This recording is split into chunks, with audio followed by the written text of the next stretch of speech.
ಅವ್ರ ಫ್ಯಾಮಿಲಿ ಒಳಗೆ ಏನ್ ಸಜೆಸ್ಟ್ ಮಾಡ್ತಾರೆ ಅದಕ್ಕೆ ಹೋಗ್ತಾರೆ, ರೈಟ್ ಹೋಗ್ರಿ.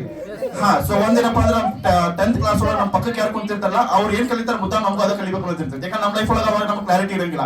ಡಿಪ್ಲೊಮಾ ಹೋಗೋರು ಡಿಪ್ಲೊಮಾ ಹೋಗ್ತಿರ್ತಾರೆ, ನಾವು ಅವಾಗ ಅವ್ರ ಜೊತೆ ಹೋಗ್ತೀವಿ. ಐ ಟಿ ಹೋಗೋರು ಐ ಟಿ ಹೋಗ್ತಿರ್ತಾರೆ, ನಾವು ಅವ್ರ ಜೊತೆ ಹೋಗ್ತೀವಿ. ಕೆಲವೊಬ್ರು ಸೈನ್ಸ್ ಕಲಿತಿರ್ತಾರೆ, ಇನ್ ಕೆಲವೊಬ್ರು ಆರ್ಟ್ಸ್ ಕಲಿತಿರ್ತಾರೆ. ನನಗೂ ಕೂಡ ಅದೇ ರೀತಿ ನನ್ನ ಲೈಫ್ ಒಳಗೆ ಡಿಪ್ಲೊಮಾ ಮೆಕ್ಯಾನಿಕಲ್ ಇಂಜಿನಿಯರಿಂಗ್ ಮಾಡ್ಬೇಕು ಅನ್ನೋ ವಿಚಾರ ಇತ್ತು.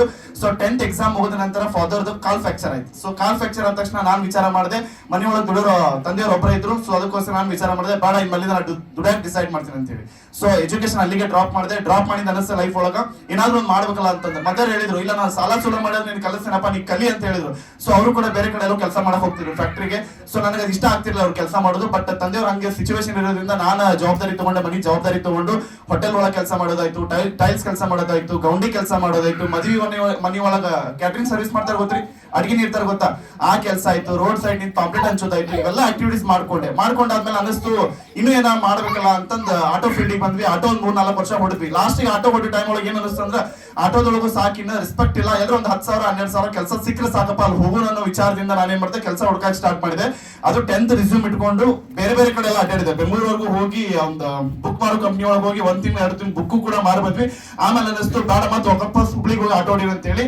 ಸೊ ಒನ್ ಟೈಮ್ ಒಳಗೆ ನಮಗೆ ಏನಂದ್ರೆ ಒಂದು ನೆಟ್ವರ್ಕ್ ಮಾರ್ಕೆಟಿಂಗ್ ಕಂಪ್ನಿ ಸಿಕ್ತು, ಹರ್ಬಲ್ ಲೈಫ್. ಎಷ್ಟು ಜನ ಕೇಳಿದಿರಿ ಹರ್ಬಲ್ ಲೈಫ್ ಅನ್ನೋ ಕಂಪ್ನಿ? ಎಸ್, ಎಲ್ರಿಗೂ ಗೊತ್ತಿದೆ, very good. So herbal life ಕಂಪ್ನಿಗೆ ಹೋಗಿದ್ದೆ.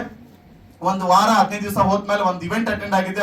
ಅನಿಸ್ ಇಲ್ಲೇನಾದ್ರೂ ಮಾಡ್ಬೋದು ಅಂತ ಹೇಳಿ. ಸೊ ಮತ್ತೊಂದು 50,000 ಸಾಲ ಆಗ್ತಿದೆ ಲೈಫ್ ಒಳಗೆ. ಒಂದು 2-3 ಲಕ್ಷ ಸಾಲ ಆಗಿತ್ತು. ಆಟೋ ಹೊಡೆದು ಒಂದು 3-4 ವರ್ಷ ಆದ್ಮೇಲೆ ಕೂಡ ಒಂದು 2-3 ಲಕ್ಷ ಸಾಲ ಇತ್ತು. ಸೊ ಆಟೋ ಹೊಡೆದ್ಮೇಲೆ ವಿಚಾರ ಮಾಡಿದ ಕಂಪ್ನಿ ಒಳಗೆ ಬಂದೆ, ಅದು ಹರ್ಬಲ್ ಲೈಫ್ ಕಂಪ್ನಿ ಒಳಗೆ ಬಂದ ತಕ್ಷಣ ಸೊ ಒಂದು ಇವೆಂಟ್ ಅಟೆಂಡ್ ಆಗಿದ್ದೆ. ಇವೆಂಟ್ ಅಟೆಂಡ್ ಅನಿಸ್ತು ಇಲ್ಲಿ ಏನಾರ ಮಾಡ್ಬೋದು ಅಂತ ಹೇಳಿ. ಅವಾಗ ನಾನು ಏನ್ ಮಾಡಿದೆ, ಇಮಿಡಿಯೇಟ್ ಹೊರಗಡೆ ಬಂದು ಒಂದು 50,000 ಸಾಲ ಮಾಡಿ ಹರ್ಬಲ್ ಲೈಫ್ ಒಳಗೆ ಬೆಳಿಬೇಕಂತ ಡಿಸೈಡ್ ಮಾಡಿದ್ದೆ. ಸೊ ಡಿಸೈಡ್ ಮಾಡಿದ ತಕ್ಷಣ ಏನಾಯ್ತು ಅಂದ್ರೆ ಎಕ್ಸಾಕ್ಟ್ ಒಂದು ವೀಕ್ ಒಳಗ ನನಗೆ HMS ಕೈಗೆ ಸಿಕ್ತು. ಸೊ ನಾನು ಅನ್ಕೊಂಡೆ ಇನ್ನೂ ಒಂದು ವೀಕ್ ಮುಂಚೆ ಏನಾದ್ರು ನಂಗೆ HMS ಕೈಗೆ ಸಿಕ್ಕಿದ್ರೆ ಅದೊಂದು 50,000 ನನಗೆ ಉಳಿತಿತ್ತು ಅಂತ ಹೇಳಿ. ಸೊ ಅಲ್ಲಿಂದ ನನ್ನ ಜರ್ನಿ ಸ್ಟಾರ್ಟ್ ಆಗಿರುವಂತದ್ದು. ಸ್ಟಾರ್ಟಿಂಗ್ ಕಂಪ್ನಿ ಬರ್ಬೇಕಾದ್ರೆ ಎಲ್ಲರೂ ಕೂಡ ಕೆಲಸ ಮಾಡ್ತೀನಿ ಅಂತ ಅನ್ಕೊಂಡ್ ಬರ್ತಾರೆ, ಬಟ್ ನಾನ್ ಮಾತ್ರ ಆ ವಿಚಾರ ಇಟ್ಕೊಂಡು ದೇವರಣೆಗಂತೂ ಬಂದಿದ್ದಿಲ್ಲ.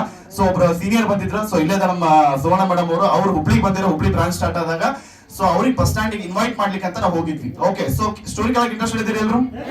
ನಂದು HMS ಜರ್ನಿ ಹೆಂಗ್ ಸ್ಟಾರ್ಟ್ ಆಯ್ತು ಅಂತ ಅರ್ಥ ಮಾಡಿಸ್ತಾ ಇದ್ದೀನಿ. ಬಹಳ ಕಡಿಮೆ ಕಡೆ ಹೇಳ್ಕೊಂತೀನಿ, ಬಟ್ ಇವತ್ತು ನಿಮ್ಮೆಲ್ಲರ ಮುಂದೆ ಹೇಳ್ಕೊಳಕ್ ಬಹಳ ಖುಷಿ ಅನಿಸ್ತಾ ಇದೆ. ಓಕೆ, ಸೊ ಅವ್ರ ಸೀನಿಯರ್ಗೆ ಇನ್ವೈಟ್ ಮಾಡಕ್ಕಂತ ನಾವು ಬಸ್ ಸ್ಟ್ಯಾಂಡ್ ಅಡಿಗೆ ಮಾಡ್ಕೊಂಡು ಹೋಗಿದ್ರು ನಮ್ಮ ಸುರೇಶ್ ಸರ್ ಅಂತ ಹೇಳಿ.